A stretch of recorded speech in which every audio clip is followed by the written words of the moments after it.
Welcome back to Desert Island Dictator. My guest this week is the wonderful Tom Mayhew.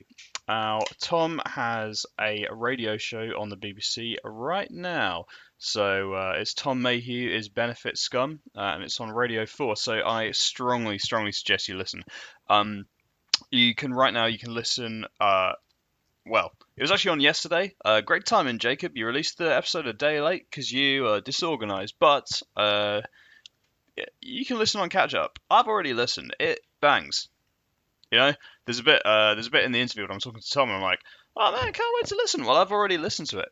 It rocks. It's a great show. It was one of my favorite shows. Like when he was preparing the material for it, I thought it was pretty special. In its sort of early iterations of it when it was a stage show. He's developed it for radio now. I'm sure it's going to be even better.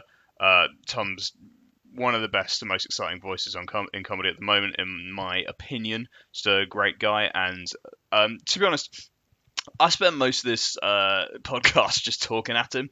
But you know what? Listen to it anyway, and then listen to the radio show. Thank you very much.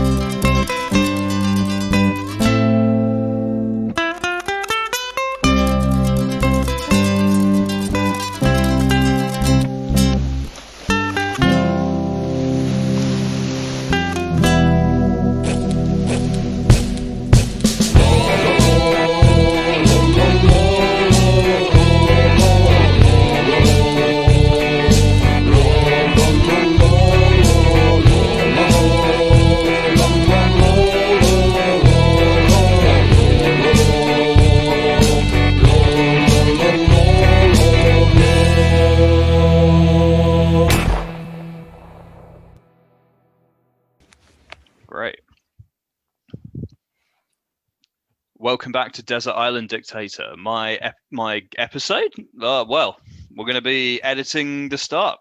Welcome back to Desert Island Dictator. My guest this week is the wonderful Tom Mayhew. He is a stand-up comedian. His brand new show, Tom Mayhew's Benefit Scum, is on Thursday, the 3rd of March. Is that right? Am I right? Yeah. Thursday, the 3rd of March at 11 p.m. on Radio 4. Tom, that's not a nice thing to call yourself, Benefit Scum, man. Like, I hope that the next batch of shows will slowly, your kind of personal self-esteem will slowly build throughout the next few shows. Sort of maybe 4 or 5 shows will have Tom Mayhew's all right. Yeah. That's the dream, mate. That's the dream. Well, apparently now I'm some sort of dictator, so maybe I should be more confident nowadays. Well, yeah, exactly. I mean, and also I think ultimately, I don't know what the stigma of claiming welfare will be like on your island, but I imagine, having had experience of it yourself, it'll be different. Yeah, it'll be much different. It'll be like an opposite world, I think. Yeah. Yeah, I liked that title for my show because basically it kind of means if anyone doesn't like me, they can't throw that insult at me because I've already used it. I've kind of reclaimed it. So if they go like, "Oh, your Benefit Scum," I'll be like, "Yeah, it's the title of it, mate. Cheers. Thanks for supporting." So there we are. I think that'll be all right. In the sorry, come. In the town where I'm from, like there's a big station and there's a job centre plus by it, and like basically next to that is a Wetherspoons, and it's quite a conservative town, so there's always people being like bloody, like people just getting their benefits and going straight to Wetherspoons. And I'm just like, look, man, like I'm someone who was raised on the novels of Terry Pratchett, like Dungeons and Dragons, things like that. I'm just like, if I need a job, I go to the inn, wait for a wizard, pick up a quest. Like don't in shame me. I'm waiting for a wizard. That's I mean, that's fair enough. You probably have as good a chance of getting a job from a wizard than you would from, the entertainment industry right now. So it's worth a shot. Yeah. So the show itself, I don't know if you want to maybe just like tell the audience who will listen to it before Thursday, and if not, we'll go on the BBC Sounds app and download it and listen to it, a little bit about it, and then we'll move on to other things. But Okay, well, the show is based on I'm sure you're my. exhausted of having to bloody like promote it to everyone at the moment. But Oh, mate, it's all right. I feel very kind of, lucky to be honest. Like it's based on the time when I was signing on for 3 years after leaving school, and it kind of touches on the demonization of people on benefits and the stigma of claiming benefits, and generally the stigma of being poor and being working class. And yeah, I don't really mind plugging it because it feels like the first time in years that anyone's actually listened to these things. So it's yeah, quite nice for me to feel like I've got a voice and people from this perspective have a voice, because often a lot of the media is just middle class people going, no, this is what poor people want, and I'm like, no, mate, I don't give a damn about a church or a statue or whatever you're trying to tell me that I want. Like, what I want is people to get paid better. Simple as that. yeah. I thought it was really funny. So I saw that the other week you found that like some journalist in the Mail had listened to your show and like been like, oh, they Mm. found a working class comedian. Oh no, Mm. oh. They don't like Brexit. Is that like? Firstly, I don't think you even do any Brexit jokes. And No, no, secondly, no. I've not said a single joke about Brexit in 5 years. I've never yeah. joked about it. I find it a very boring topic. But also, like, secondly, I was like, what do you think was going to happen? Like, oh, I'm sorry. Did the poor person in your imagined head not act like the real one? I don't know what. Yeah. Yeah, like, And it's mad because I'm like, mate, my grandma, my grandpa, they've bought your paper for like 60 odd years. Like they yeah, yeah. are your demographic. So you're saying to them, like, oh, your grandson is Tory hating scum. And I'm like, I love my grandparents. I don't think I hate them. So maybe, and that's the thing, they didn't even listen to the show. They just wrote it based on the description because the show's not out there. No one's heard the show. No one's heard the first episode yet. So they were Right. just being reactionary as they like to be. I just thought it was like, I mean, I'm sure that like being on the receiving end of it is different, but as a sort of third party observer, it was quite funny how like that they there's the paper itself loves to be like, that's not what real Britain wants, like real British people like different things, and you're like, well, you know what, man, like I think that's like, have you this like mad person that you've imagined is not real British people. Like people are so much more. People are, I hate to be sort of that guy, but like people are just like so much more complicated than that. But it is true. Like people are not like this sort of bizarre caricature that like people Yeah. think they are. Anyway, No, totally spot on, man. so I would say that I highly recommend that you listen to the show. Firstly, because you can't go and see Tom live, and secondly, because if you live somewhere or you're lazy, then the way you can't see him and you're lazy anyway, this is a great opportunity to start getting involved with one of the most, I'd say, like one of the most exciting new acts on the circuit. Oh, thank you, man. I saw your last show and I really enjoyed it. Which is I think it was Tom Mayhew, which I get, is this show kind of sort of built on top of, or is it sort of spun from? Yeah, this kind of a lot of the material was adapted from that stand-up show. So a lot of the material in that show is in the Radio 4 show, but there's also, bits and bobs to make it more contemporary to 2021, because there's been a lot of chat around benefits culture over the past year, so it's just a few sort of references to stuff like that. Yeah, it's pretty. I guess it's kind of it's an odd time to be talking about it, because at the same time as, for example, like I saw a thing today in the news where and it was some research that people in King's College have done. And the research, one of the outcomes of the research was that 50% of Britons think that people who lost their jobs, that 50% of people in the UK, when looking at people who lost their jobs in the pandemic, blamed the person who'd lost their job. And I'm like, what? What? Like, what will it take? I was just like, what? I was like, what? The level at which people, and also blame other people, and also themselves for the situations they're in. I'm like, yeah, sure, take some responsibility for your life, but like, what is it going to take for you to realize that there are some occasional external factors that change the way that society operates that are not within your direct control? Like, So what is it going to take for you to they're in Jesus, man. That's unbelievable. Yeah, but like at the same time, this is the same Like, year that like a solid chunk of white collar professionals have been put on essentially state benefits for a year. Like a big chunk of people who work in office jobs, things like that, who would have been furloughed for at least some of the year, and it's just unreal that people hold these two things simultaneously in their heads. yeah, it's mad, absolutely mad. Well, even people who've worked in places that were open, like my mum works, well, she used to work at Boots, and she was made redundant, and they were open all year, but she was Yeah, made redundant because they had to cut back because sales went down. And it's like, even places that were open, people are getting made redundant, and it's like, you can't blame that on the employee because they didn't cause the pandemic. Like, you know what I mean? Like, yeah. So just whatever.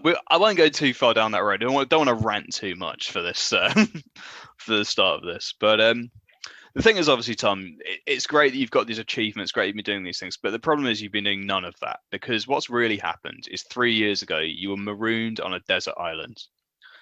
Now, I see. That explains it, actually. yeah, I yeah, thought it yeah. was going too well. Okay. I know, right? Like, you take a step forward in your career, and then you're in a shipwreck, and you're just in the tropics. No stand up there, no nothing. You know, well, there could be on your island, but we'll see. But like, fast forward 3 years, you now rule the island with an iron fist. About Tom, time. yeah, I know, right? About Yeah. time. Tom, thank you for allowing me onto your island. Firstly, how should I address you?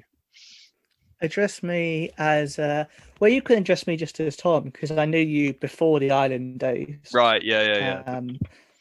Of course, the islanders, they have to address me as King Tom the Wonderful. That's what they call me, King Tom the Wonderful. King Tom the Wonderful, and that's what they have to call me. Yeah. Legally, they have to call me that, or they go to jail. It's just a little thing I thought I'd put in for a laugh.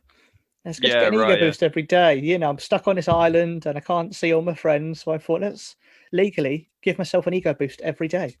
Yeah. On pain of jail, which is just a norm. I think one of the really funny things about doing this show, right, is that like at one level it's quite silly, but at one level it's also a bit of a study of power, because obviously people will start putting in their, you know, their little irritants and their little rules. But given a sniff of it, even hypothetically, people just immediately are just like, you know what, I put that guy away, and you're like, whoa. Well, I think, you know, you need to teach people respect, and if it's my island and I am a dictator, which apparently I am, you are. Well, you know, I mean, again, you like in your island, you can make your form of government whatever way you want. Like, it could be an anarcho-socialist utopia, but you could also, you know, it could be not that. Well, they won't go to jail forever. They'll go to jail for one day, where they'll be told to study sociology and to read about the past, and that's what they'll have to do. And then they'll come out, go, "Thank you, Tom the Wonderful." Is that what I call myself? Yeah, King Tom the Wonderful. King Tom the Wonderful. I'm gonna have to go to jail again now, because I get it wrong sometimes myself. But I go to jail as well, because there's no like one rule for him, one for the rest of us. All of us go to jail if we get it wrong. So I'll be going to jail after this podcast. But I don't mind it. It's quite nice there. My jails are very, very friendly. There's nice seats. There's nice beds. There's home cooked meals. In fact, some people would say prisoners on my island, they get it better than normal people. Ugh, that's what some people say. People fucking say that all the time, don't they? Just say, you know what, them prisoners, they Yeah, they've got life of Larry in there, don't they? That's my favorite thing people say, because I'm like, if you believe that, mate, go stab someone. Like, why would you? If you genuinely believe it, why have you not put yourself in prison? It's like, right, I think that there's a few, like, there's a guy who was my uncle used to say this occasionally. There's just he was like, the thing you need to understand about beggars, mate, is that a lot of them actually earn more money than people doing real jobs. I was just like, all right, mate, give up your job as a builder.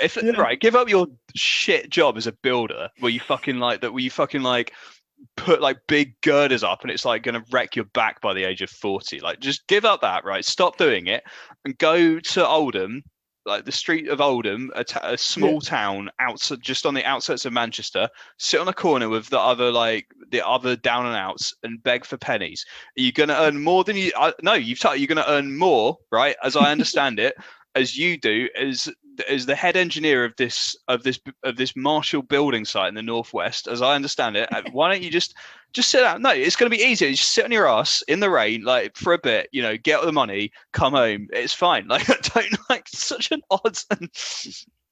But the absurd thing is, though, even if you showed them 100 examples of beggars who didn't earn more than they did, they'd still go, yeah, but some of them do, because they have this hypothetical beggar in their head who's got like gold chains and like literally is for some reason a millionaire just from begging, which I don't think. Yeah, I've no idea where they get this idea from. It's mad. If I could earn good money from begging, I'd beg. Yeah. Yeah, I think if we could get good money from doing it, we'd all do it. Yeah. No one would work in supermarkets or anything. We'd go out begging. Of course you would. I practice it every day. Like, get the big eyes, like, just the big dog eyes, fucking. So yeah, well, you know what, comedians listening to this show, hoping I'll book you. You put a Patreon on, and you're basically a professional beggar. That's my thoughts about you, and that's my thought. By the way, you can sign up to the show's Patreon, on patreon.com/Desert Island Dictator. No one has contributed financially so far, and you know what? That's fine. That's fine. Like, what did they get if they sign Well, that's the thing. To be fair, that's the thing. Like, I haven't worked that out yet, which is why you need to create the good. You need to, like. So I was thinking of doing like episodes where people could contribute. Like, we can make like a collaborative island. Oh, that's a great idea. Yeah, but I think we need to get like a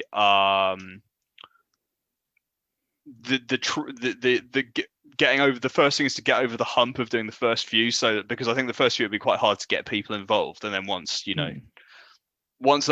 will, because it's like a community and you can join and go. Maybe I'll do it on like Minecraft or something like that, and like. Oh, that's so. Has anyone ever done that? Like a podcast Minecraft crossover? That'd be really interesting. I don't know. No. Well, anyway, but how you make your millions, mate. That's how you're gonna do it. But this podcast about you, right? King Tom the Wonderful, on your island. Thank you. With your great jail, sentences 1 day long, read a bit of sociology, have a nice time, get out rehabilitated, fab. King Tom the Wonderful. So I do understand that you have implemented a few rules that the people of this island must follow. And what I'd like you to do is maybe just tell us about a couple of them, you know.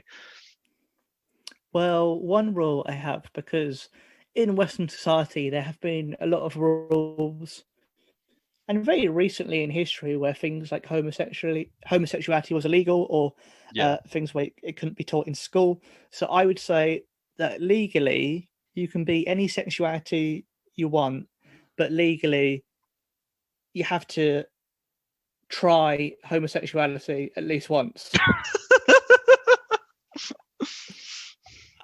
I think that would really stop a lot of homophobia.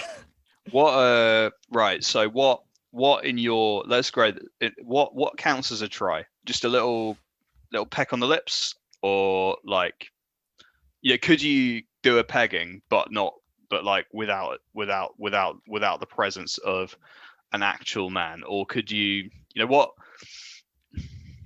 During the pegging, does your partner put on a gruff voice? And do you have to call them Steve? seems like I guess at that stage, in for a penny, in for a pound, might as well just have Steve. Like, if you're gonna have fake Steve, you might as well have the real Steve, right? So, um, when you That's good say, of you. There we go. I'm glad to see you're getting into the spirit. so yeah, what counts as you have to try? You have to go on a nice date, and you have to pay each other compliments about how you look, and you have to at least have a bit of a kiss. I would say this. I'd go on I'd have a kiss with the boy if that meant, just having a nice date with some compliments.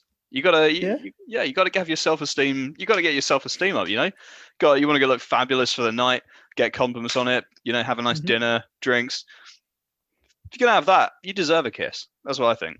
Well, I think that it would do two things. It would teach people about, it kind of make people less homophobic, and B, it would teach people more about equality, because if you're both the same gender, then you have to split the bill, and it's like, yeah, that's how it should be. None of this gender roles where men are expected to pay or where women expect them to pay or whatever. It should be like, no, if you're going out for a meal, like, you should pay for you shouldn't split the bill, you should pay for your meal. I find it very weird when people when you go out for a meal with someone and you spend like a tenner and they spend 25 and they're like, let's split the bill, and I'm like, no, let's not, mate. Let's not split the bill.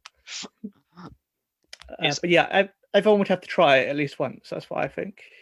I think that's a good little rule. You have your date, have a nice time. Also, yeah, I agree with that, man. Like, I think that when you I was like, by the way, it sounds weird.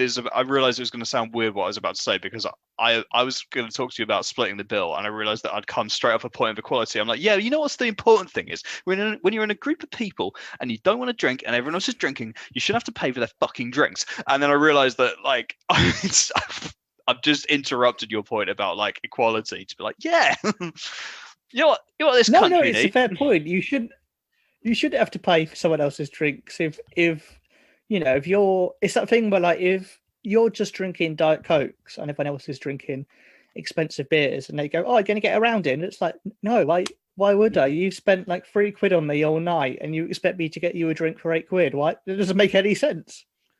Do you find that, God, all this talk around is making me, this is a real fantasy land, isn't it? Like, just mentioning the concept of a restaurant and rounds. I'm just like, well, these concepts. Imagine that. One day we will be together in an establishment in person. Yep. We may purchase a drink for more than one of us. It doesn't come from the fridge. It comes from a tap, pumped Dreams from a barrel. True. I know. Do you have any other rules you would like to impose on the threat of 1 day in prison? Everyone has to go to some sort of arts event once a fortnight, and they are free to get in, but you could donate on the way out, and you have to go to them so you appreciate and respect arts, and it's actually appreciated as a medium and people would understand the work that goes into it, instead of this weird culture at the moment where I saw something the other day where, like, someone said, oh, what jobs are what jobs are essential or what are unessential, and the top unessential one was artist, and I was like, sort of, mate. Like, do you know what I mean? Like, there's been art, like, it's not like it's a new career. There's been artists for thousands of years. It's not just put up as a new thing. Like, you need art as a way of chronicling history in a way that isn't just a boring textbook written by a rich white man. Do you know what I mean? You need art to actually express how people felt. And so I'd have gigs once a fortnight, and you'd be in charge of booking them. You'd be the promoter, so you could book whoever you want, and That's your Right, job so on the island. oh, great, sick. Oh, that's great. I'll just put my friend. Like, I'll run the arts booking like a corrupt Soviet. Like, I'll just put all my friends in. It's gonna be great. We're gonna be having a great time. Luckily, all my friends are very talented artists, so it's not actually gonna diminish the quality whatsoever. It's if anything, it's gonna be a fab time. You've seen, for the listeners, you've heard a number of my friends in the episodes of this podcast, and you'll hear more of them in the future. So, get involved. Would you perform on your own island, or is it more of a like, it's kind of like you don't want to perform at your own birthday party thing? I would perform twice a year, like the Queen's birthday. I would do a gig twice a year, and it'd be a big event. It'd be like the Queen's Christmas speech or something. You'd all have to sit down and watch me perform my gig twice a year, and there'd be like an alternative Tom's gig at the same time on a different part of the island, and that would be basically I'd hire someone to do an impression of me as a dictator. I'd probably hire President Abonjo. He can do it. Yeah. He can definitely. Have you done his podcast? You should do a podcast swap, because his one's about if comedians ruled the world, whereas yours is if comedians ruled a desert island. So you should do like a pod swap. Is that right? Well, is he gonna accuse me of stealing his idea and then start a sort of social media campaign about it like he did last year? Because do you see that? Do you see what happened to him? I mean, it's publicity either way. Yeah, yeah. Yeah, it was mad, wasn't it? It was absolutely mad. I don't know what you thought of that. They ripped off his character, and well, Yeah. I thought at first you kind of had that feeling where you're like, well, it's not out of the realms of possibility that it could be an original idea. It's not. Yeah. You could think, oh, let's have an African dictator character, but then the character they stole was called something like, I think they named it like President Bankole or something. Yeah. Yeah. Abonjo's real name is like Bankole Bella, so it's like, you've basically, you've nicked his real name there. It was just like, it's one of those things where it's like, the more stuff that was similar about it, the more it was like, oh, come on. Because it's like one thing, one thing that he did could, like, the concept of having a comedian that's like a comedy character that's like a fictional dictator. Firstly, it is kind of a, like, I mean, there's The Dictator by Sacha Baron Cohen. There's like other, there's other. It's not outside the realms of the possibility that you could do it. But yeah, they called him like his name, and then when you found out what the show was about, like loads of it was just like bits that he'd done in his show, and I was like, come on, in what way is this? It was mad. Absolutely mad. Just by the way, what I'd like to do now is I'd like to just do a quick promotion for my own work. So I'm actually doing this character piece with BBC Three, and it's called Mom Taehyu's Welfare Dependency Joy. It's a really good, it's a really great show. And it's about it's about a comedian. Now, obviously, I'm not on benefits, but I am playing someone who was. And what I have done is I've talked to them once. I see. Just really grasp it and understand it. And like, I haven't written the jokes. Obviously, like, another person's written them for me. But I'm very excited about it. I'm just going to put it out there. It's going to be great. Right. After this podcast, I'm going to get in touch with my lawyers, I think. Well. Yeah, well, by my lawyers, I do just mean I'm going to dress up in a suit and put on an accent. But don't you in ring? I think that, like, it's so bad because, like, that this stuff happens because, like, like, producers know that they can just take an idea that they hear in like a gig or something, or just see on YouTube, because, like, the reality is, like, you're never going to really prove that it's yours, and also even if you did, like, you don't really have the kind of that. I could not afford lawyers to take on the BBC. Yeah. Like, no solicitor that is within my price range would be able to fucking do anything apart from send them one letter that would cost me £200 to send, and that's like, and they'll just be like, cool, we will ignore that letter.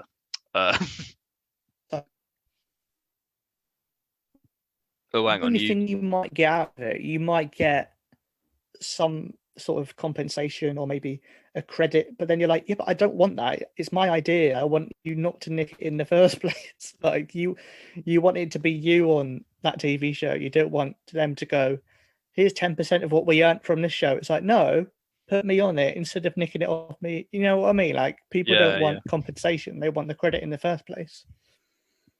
Well, good thing I will never be going on TV. So that's the. It's gonna be this podcast and Minecraft. I think that's gonna be the thing.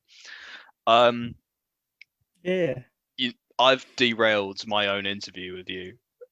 It's fine. It's all right. Where even were we? I think I asked you. Oh yeah, yeah. Everyone has to attend some sort of arts event. I got very excited about my job and started prattling on about it. So of the art? So first, actually, it's a question for you. As a comedian, do you think that comedy is art? Yes. Yeah. Yeah. Fair enough. I think it's. I know a lot of people try and, some people might disagree, but I don't see why someone playing a guitar in the corner of a pub is art, but then someone telling jokes in the corner of a pub isn't. Like you're still there as entertainment. You're there to make someone's day better, and you still with comedy can get across deep, meaningful ideas and change someone's worldview. So how can that not be art? If you could completely change how someone sees the world, then that should be art, surely. Like obviously then people go, oh, but what about, I don't know, Mrs. Brown's Boys? Is that art? And it's like, well, that is art in the same way that One Direction's art. Do you know what I mean? Like it's just because it's not all this highbrow bunch of wank doesn't mean it's not art. Yeah, no, I think that like I guess people especially in Britain, right?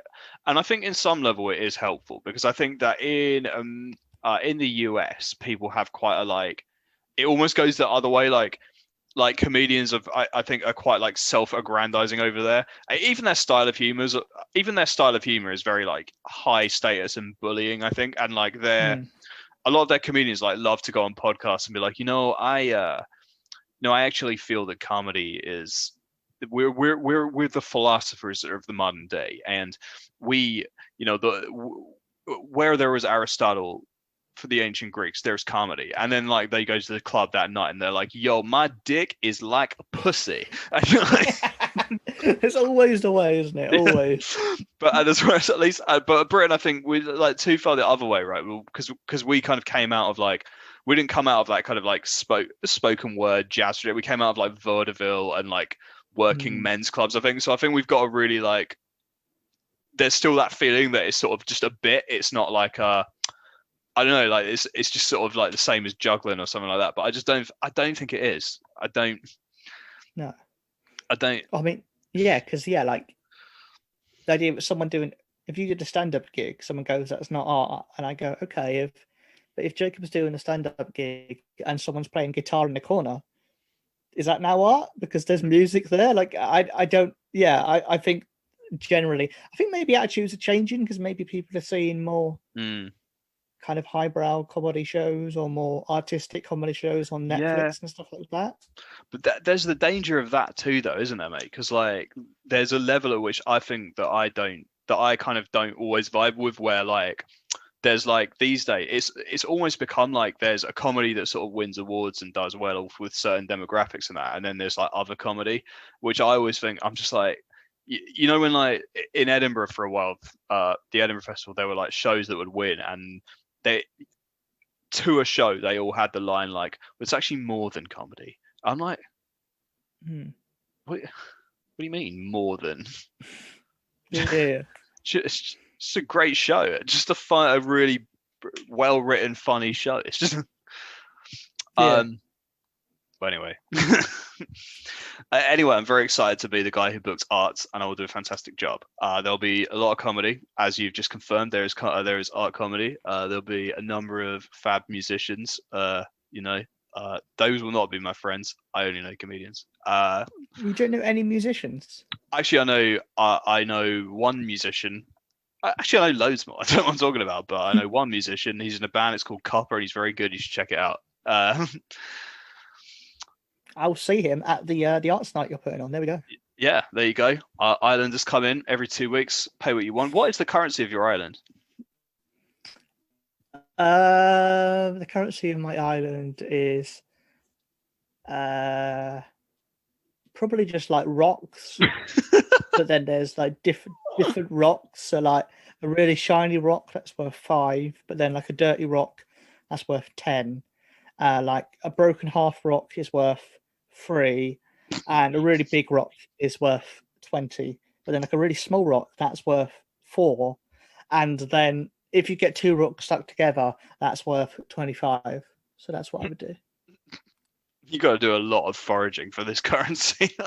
Hey, if people don't want to work for it, then that's how my economy works. And sometimes the tide comes in and takes all the rocks away, and I go, "Oh no, it's a recession." It just happens. But then the water just comes back, and you're like, "Ah, well." Yeah, exactly. Yeah. It's all made up anyway, isn't it? Pretty much. It's the real world economy makes as much sense as my rock economy. Yeah. So sort it out, government. Sort out the economy. Is it? Like occasionally, I think how weird is it that like you can buy 2 houses that are exactly the same, but in different parts of the country. It's like exactly the same house, but one place it's 100 grand, and the other place it's 300 grand. And in my head, I'm always like, but it's the same house. Why is it? I know people go, oh, it's because property and because where it is. But in my head, I'm always like, yeah, but it's the same one. It's the same bricks. It's the same materials. It's got the same posters in the bedrooms. It's got the same roof. It's got the same heating. Why was it suddenly so much more? It just like whenever you think of these things logically, you go, yeah, it makes no sense. But there's always some guy who's this ultra capitalist who'll go, well, actually, it's because of this reason. And I'm like, yeah, but still logically, it's still absolute bollocks, mate, isn't it? I think the thing about like living, you sort of have to just. There's so much. Try not to think too hard about things. I think that's my advice for most people, because I'm just like, you know what, like if you do, within seconds you'll be like, hang on, Yeah. what is this? What's this? You just gotta. You can either think about it and be miserable, or just be a blissfully ignorant fool like I, and be happy. That's good. I'll take that into my future. Okay. A lot of my family live up north, right? And like, I say a lot, like some, and I do feel like I'm not leaving London anytime soon, because like my wife lives here. Obviously, I live with her, but like a lot of my family live here and stuff like that. And it's my job is here, and it's great for comedy. But what I wish I could tell people, just like grab some people and like shake them, is like I do, and I understand, especially recently, it's got harder, because like especially after like the 2010 recession and things like that, it's got harder, I think, and things have become much more kind of capital city centric. But I do wish I could just grab some people and like shake them and be like, you don't have to live here. It's okay up there. Like, it's all right. Like, people are all right there. There's more jobs than you think. It's okay. And even if you're not like you're not fucking gonna be like a city slicker anyway, man. Like, you work in a shop, just like you'll have a better life there. I don't know, like. Yeah, that's a fair point. It's I don't know, like I guess people want to be around their families and so on. The same reason I do, but like I'm just like, it's okay. Yeah, Manchester's a very nice place. I love Manchester. Every time I've been there, I've been like, this is what London should be. It's just London but cheaper. Do you know what I mean? It's amazing. Yeah, well, to be honest, I prefer. I'm based in London to do comedy, but I've earned more money from non-London gigs than I have from London gigs by like quite a distance. Obviously, there's more. I don't just mean that in terms of like, there's just so many. Obviously, that like all the biggest clubs are in London, but like you compete with everyone here. So like I was getting professional gigs outside of London a long time before I got any paid gigs in London, by like quite a distance. Like it takes a real shove to get booked at places like Angel and things like that, and like they see so many acts going in and out to like make an impression with them and do all that work and stuff, and then eventually get there. Whereas like within like a year, I did like one gig in Stoke, and he was like, "Oh, I've got a gig in Manchester, like come." And Yeah, you know, like one of those rubbish gigs where like also the rubbish, you know, those gigs that are like almost on purpose horrible, but that like the booker is like sort of testing you, and then you do all right, and then he'd be like, "I come to my actually nice one in Leeds or whatever." And you're like, "Oh, sweet." Through the it's amazing when they do that, because when you do the actual nice one, you're like, what? I thought all your gigs were going to be dog shit, and then suddenly they're like, no, it was just a test. It was just them testing you with the shit gig, and then you get a really lovely gig, and you're just like, oh, this is. I mean, every gig is nice now. I imagine. I don't think the shit gigs will exist once we go back. You know, we'll do like the worst gig in the world, but you'll be like, yeah, but at least I was out the house. I remember we had that period in summer when like there were a few things happening, and like I got like 3 gigs in, and one was amazing. It was the first one back, and it was amazing. Then I did another one, was awful, because it had real like Freshers Week energy. You know, like everyone was just out drinking. Everyone was just out fucking drinking. They were so excited to be out of the house. They were just hammered, and like they couldn't. Like the MC was just like not prepared to deal with just what people just like walking around like piling drinks down. It's gonna be mad. Do you think you'll talk about the pandemic much? I'm gonna try. I feel like I'm just gonna have to like address it quite quickly, because we all need to. You know, you can't not. And then I'm just gonna have to like try and move on. Don't know. Yeah, but I'm not gonna sit around and think, yeah, I want to talk about that for hours, because like I think everyone's gonna have a little bit on it, and I think for an audience, you'll get bored of hearing it. Like, yeah, if 20 times in a night, do you know what I mean? So I think I'd try and just talk about other stuff, because yeah, like there's still other stuff always going on. We've still got a world outside of the pandemic. There's still funny things. There's still silly stories. So we don't need to. I don't think every comedian should feel they have to talk about it, because I don't think every audience. I mean, some audiences won't want to hear it once, never mind 10 times. So yeah. you know, I think we all know there's going to be a lot of really earnest Edinburgh shows about the pandemic and about the virus and about all that stuff. Like, you know, and maybe humanity was the virus all along. Standing ovation, Edinburgh Comedy Award. Obviously, all those shows need to absolutely fuck off, right? Just fuck off, all you shows, right? Because I am doing my show about it. What's your great hook? What's your great? Idea well, actually, I'll test it on you now, and if you're not impressed, I've got to rewrite it. But it's good because I've got over a year. So prior to Edinburgh, I had a show called Once Upon a Time. Sorry, prior to the pandemic, I was working on a show called Once Upon a Time Next Tuesday, and the theme of the show was, and I'm not joking, that it was the end of the world. And because of a pandemic had wiped out everyone, and we were the survivors, and we were all in a bunker, and me being a sort of perennial shaft, decided this was a good time to do a comedy show. That was the show I was supposed to do that summer before when Edinburgh got cancelled, and so this show is called Profit. Because I see. Okay. And it's about predicting the future. At the end of the show, I'll predict wealth and happiness for everyone. That's good. I think it'll be. I like that idea. I think it'll be fun. Oh, you know, I think what it is, right, is that, you know, like obviously, like the pandemic is not like World War One, but after World War One, right? but so I'm not a racist, but after World War One, right? Like our fundamental level kind of changed, and even people who like weren't writing, you know, like even people who weren't writing about World War One, like you read it and you're like, yeah, this is about World War One, right? Like you watch and I think the pandemic is going to be sort of a version of that for art. Like even if you're not, people's behaviors had to change so much over this year that like it will affect them to some degree, and like so even if they're not consciously writing about it or making something about it, like it will be colored by it. I think that's probably fair to say. So I think trying to do a show about it, but in a, you know, not a direct way is the way to. Yeah, because I mean, all I was thinking about it would be a whole show and like mention it at all, pretend it didn't happen. Yeah, that'd be bizarre. What do you you'd do seem insane. Yeah. What'd you do for the last 3 years? No. No, it's just... Yeah. What was there? Was there a pandemic on? What? No. I think we have pandemic. Huh? I don't know what you're on about, mate. No. It's gonna be. I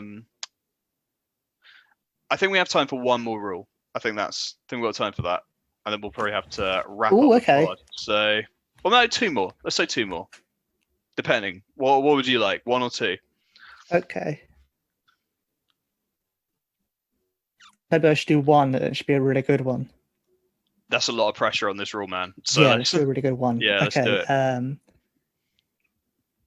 What have I done? Why have I done that? Oh God. Okay. 1 is that. Crap. Okay. 1 is that. Everyone gets free healthcare unless you're a dickhead.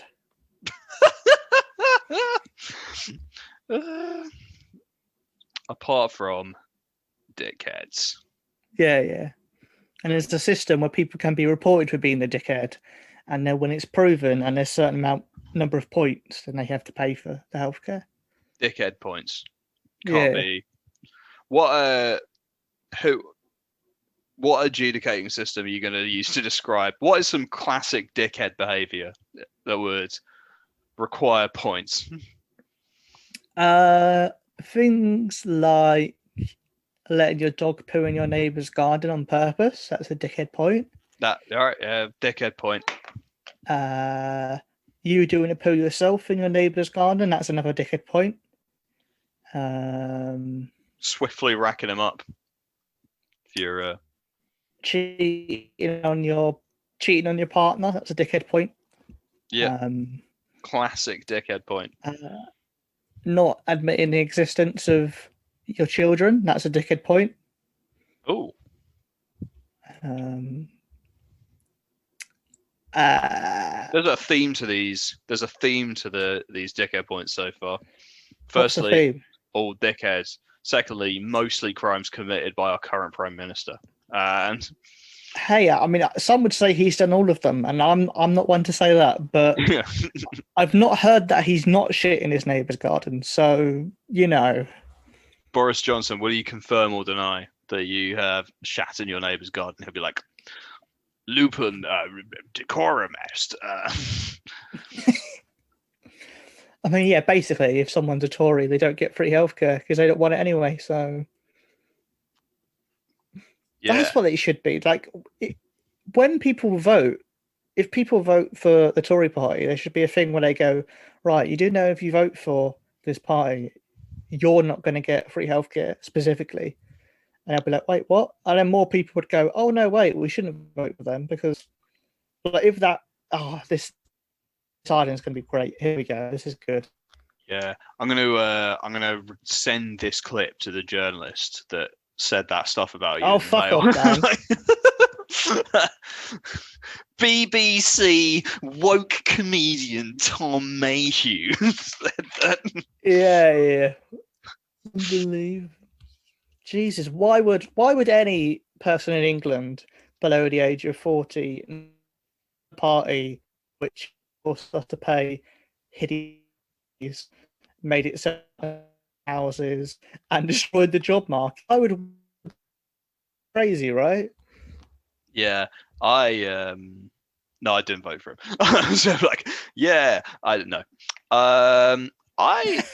don't know really. I mean, I guess I should ask some people. Maybe I should find people on the pod.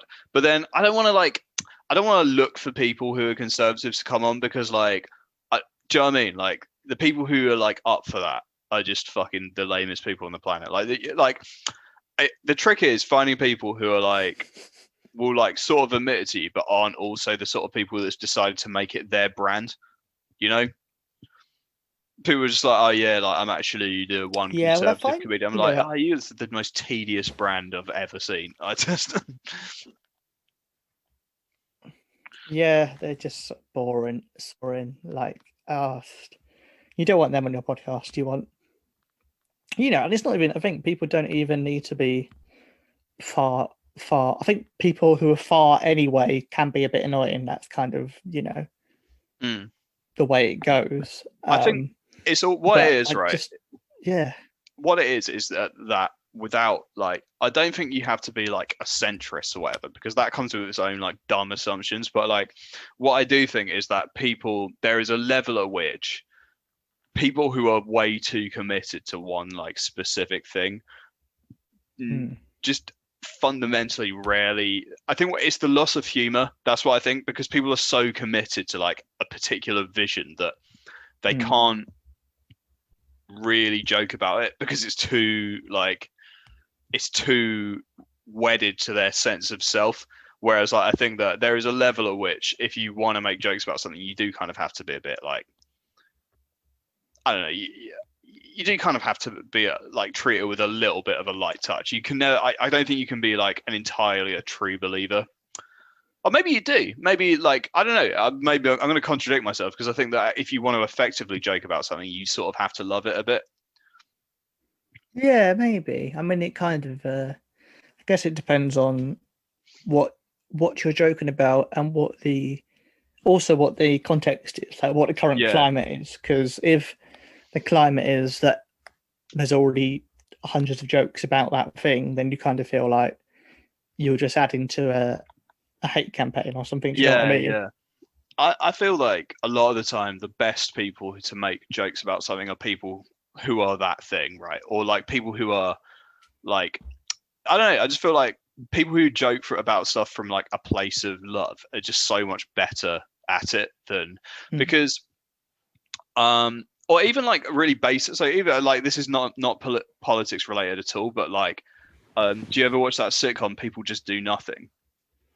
No, I've not. I've heard good things. Okay, Though. well, it's about like garage, sort of fake garage radio, and it's really clear that the people who made it like love that sort of stuff. You know, they're like Matt, like grew up like listening to all those like pirate radio things and things like that. I just think like if it was like some like exec who was just like commission some people to be like act like dickheads or whatever, they'd never get it right. You have to like really to really take the piss out of a person and like get it really right and accurate. You have to like, I think you do have to love them like a bit. Yeah, definitely. I think so. I think you need to you need to care about it. It needs to have some sort of heart or some sort of soul in it to be proper art. Do you know what I mean? Yeah. And to actually be funny, because I think you can tell when something's lazy. You can tell when it's exploiting an idea for profit or whatever. So it's like when I see there's a classic open mic genre of thing, which is like people who come and they do like comedy raps, and I always think like none of you are fans of hip hop, and like I always feel like some they might be a bit, but like I'm like rarely are they ever like, they always do rap and the like the structure, it was always that rhythm like and you're like, you don't listen to hip hop, man. Like if you came and you did like a fucking like and you did like a note perfect like drill or grime track with like the and you got the like the sound of it, like the beat was like good and you had the like intonation and the sound of it, and then your lyrics are funny, that would be amazing. But it never is. No, I think a lot of them are just a very tedious, I'm a white person, so I can't rap. And I'm like, have you not fucking heard of Eminem? What are you doing with your life? Like, you should be. you should be a good rapper first and then add jokes to it. And if you can do that, then golden. But like, Yeah, are you a fan of Doc Brown? Yes, yeah. Because obviously he was a rapper first, and then he started doing comedies. He actually knows rap music, and he's actually very good. He was a very good hip hop artist before as well. Like he was like he was never like big, but his Poisonous Poets were like an underground act that are like respected, right? And they're pretty. Yeah, well, I think he toured with like Amy Winehouse before she was huge, apparently. So Yeah. Who knows? If he kept doing music, he might have been massive. But I guess he just got bored of it, or he wasn't making money. I don't really know. Like, so he was just like he was not making enough as a he wasn't really making any money as a rapper. It was just like I guess it was like the early noughties, so like British rap wasn't as much of a. There were a couple of acts, and like it wasn't really a thing. But like he just did the Say You Think You're Funny competition, and fucking crushed it, and that was that. So, but yeah. So your final rule is no healthcare if you're a dick. No, sorry, no free. You'll get healthcare, but no free healthcare if you're a dickhead. You got to exchange some rocks for that healthcare. Yeah, exactly. Oh yeah, is that right? Diabetes, mate. Get on the beach, get scrubbing for some rocks because you are a complete dickhead. I think that's fair. I think that's legit. All right. Well, King Tom Mayhew, the wonderful.